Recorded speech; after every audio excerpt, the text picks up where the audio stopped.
I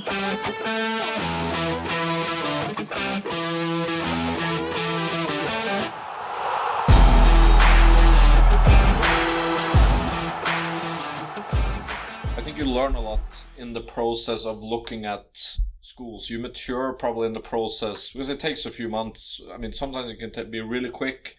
Other times it can be a longer process. For you, Charles, it was a super quick process because you started turnaround. Yeah. Whereas for you, Stian, it was obviously a much longer process, which we prefer to have a longer process because then there's more options, there's more scholarship available, and you could pick and choose in much more sense that you could, Charles, in your process. Yeah, my process was a lot different because I worked at something there in Oslo at the time, and I think it was got to be March 2015.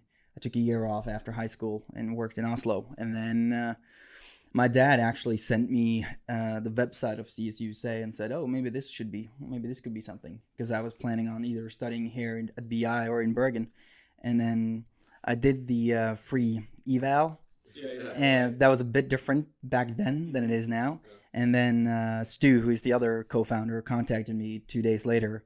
And 2 days? Yeah. I'm gonna give it a stick for that. No, but I think it was on a Friday. I think it was on a Friday. So he contacted me on a Monday, and then I was like, oh, so, and Stu was like, yeah, we're gonna get this going. I had no video, nothing at all. It was March 2015, and I traveled to Boston in August 2015. Not knowing, I'd never been in the US before. So it was just like, all right. Stu was like, I got a few offers from different schools, but I had no video. I had kind of good grades from high school, but I was not sure if I was going to stay in the US for a long time or just a year. So Stu contacted a school in Boston. They wanted me without any video or anything like that. So I was like, all right, cool, I'm coming. And then we'd had some players at that school in the past that helped us to be taken without any video or any proof of who you are. It's, I would say, rare, but it's possible. I mean, it comes with having good relationships with coaches around, and it fits. They needed someone in your position, and maybe they had someone else that had just dropped out. Who knows? There's a lot of those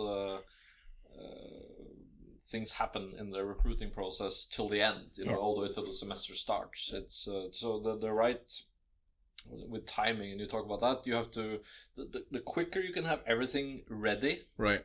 The better it is, because then when an opportunity all of a sudden comes across our desk, we say, hey, this is a good fit. Right. Boom, look at him.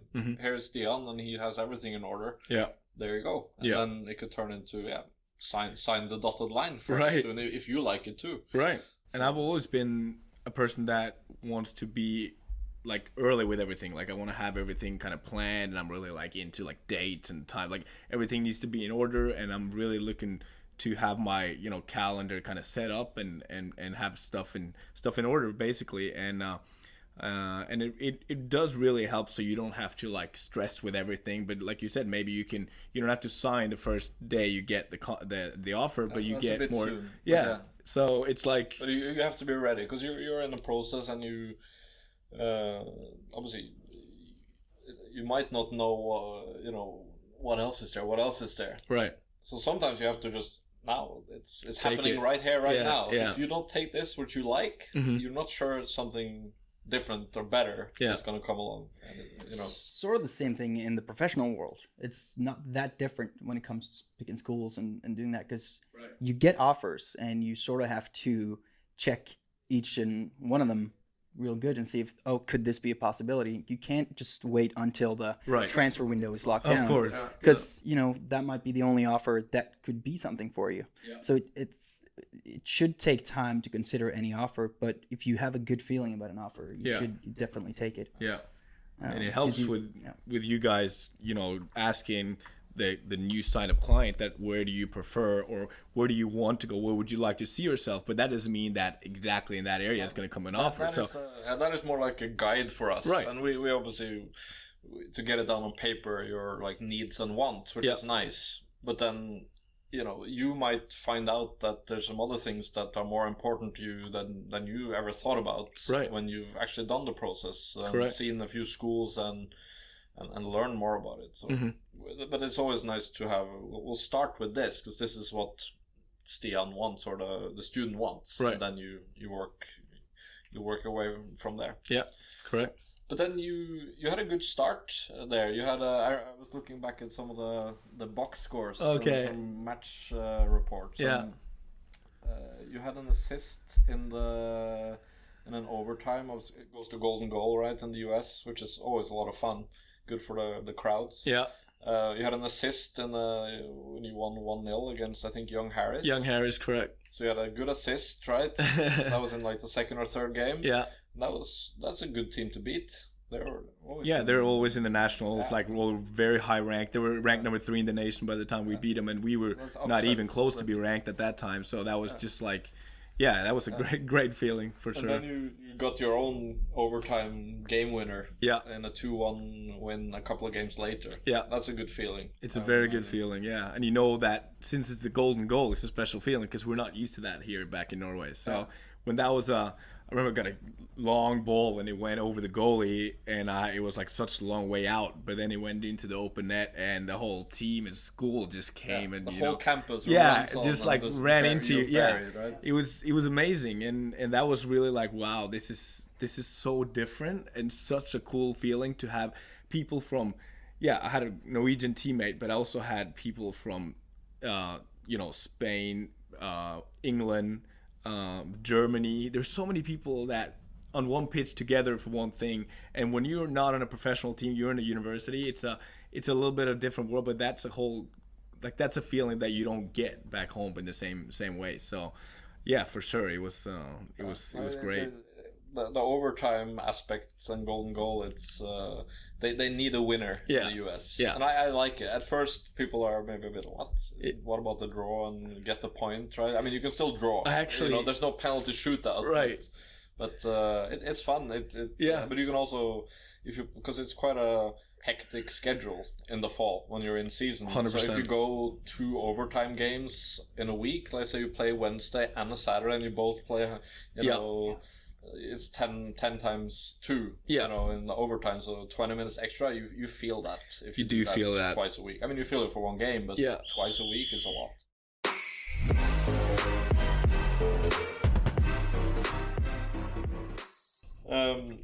You played 3 seasons at Mars Hill, and then since you had already done a year in Norway, I'm fast forwarding a little bit here.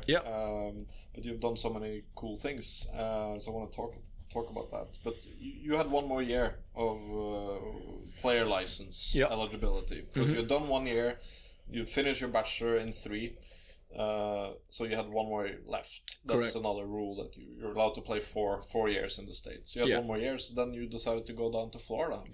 Well, how did that happen? Well, like you said, I actually did 2.5 years.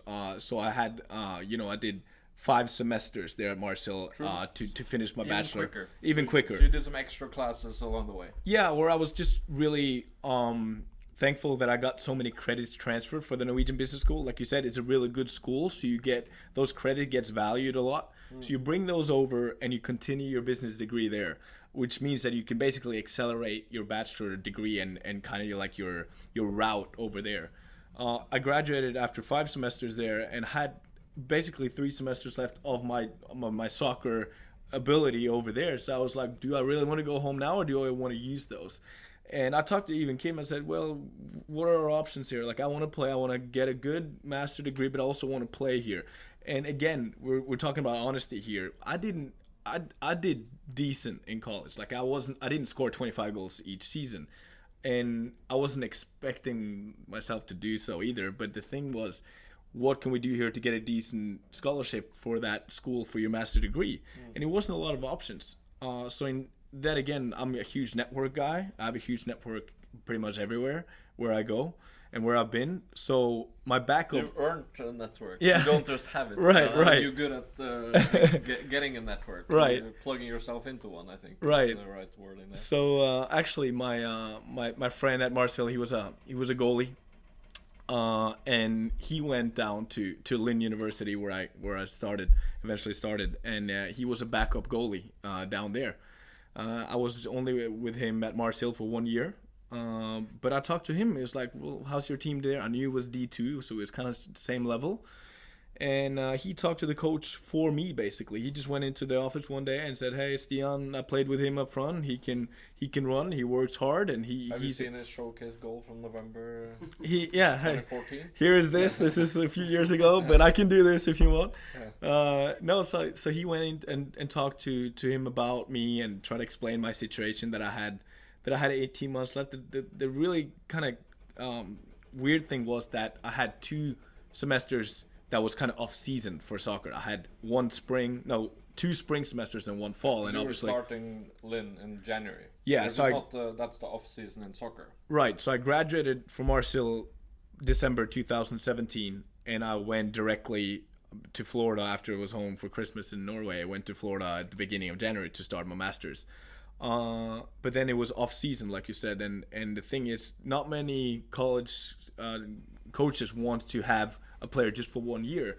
But this coach was about older, more experienced players. So I was like, hey, I'm 24, like I'm looking for 1 more year to play and see if there's any options of getting a scholarship and get a good degree. And he was happy about it and wanted to hear. And I was being honest with him then too. I'm not going to be your starters, like your star striker. Lynn, we're talking top Division 2. We're talking about it's the same division, but they are the best team in D2 pretty much over the course of D2 history. Probably. Right. I mean, they've won national championships several times. Yeah. They're always, for some reason, they always end up winning penalty shootouts. Yeah, they are. Yeah. Maybe not the year you were there. No, right. Now I'm again looking back at the fall season. Yeah. But they're always good. But then you ended up losing in the Elite 8. I think it was Elite 8, yeah. In the national tournament. Yeah. Which normally Lynn, they always win those penalty shootouts there. Right. But in that one, unfortunately not. Yeah, so Mars Hill was a team that was kind of like they were a decent team. They're never ever like they're not going to be a top 5 D2 team. They're not on that level, but Lynn really was. And they have a little bit older players. The coach likes that, and they, like you said, they're really defensive team, and they do win a lot of games with the donut, like we said in America. Like they do keep a lot of clean sheets. So I was a part of that team, but when I only had 1 season and I came from a school that I did decent, I wasn't expecting a lot either for play 90 minutes or anything. I wasn't at all. But for me, it was more like here I can pursue 18 more months of my ability to play soccer, be part of the team, and get a good degree. And for me, that was a lot of value in that too. And I think it's important to bring things into consideration when you choose. So I was able. Forgetting the palm trees in Boca Raton. Right. That must have been a little pull to go down there. As well. It was. It's, I would say, way too hot almost in the summer to play, but it gets beautiful, throughout the fall. It's all the way down in Miami. Pretty much. It's that's the one thing that when we see preference sheets from students, where do you want to go?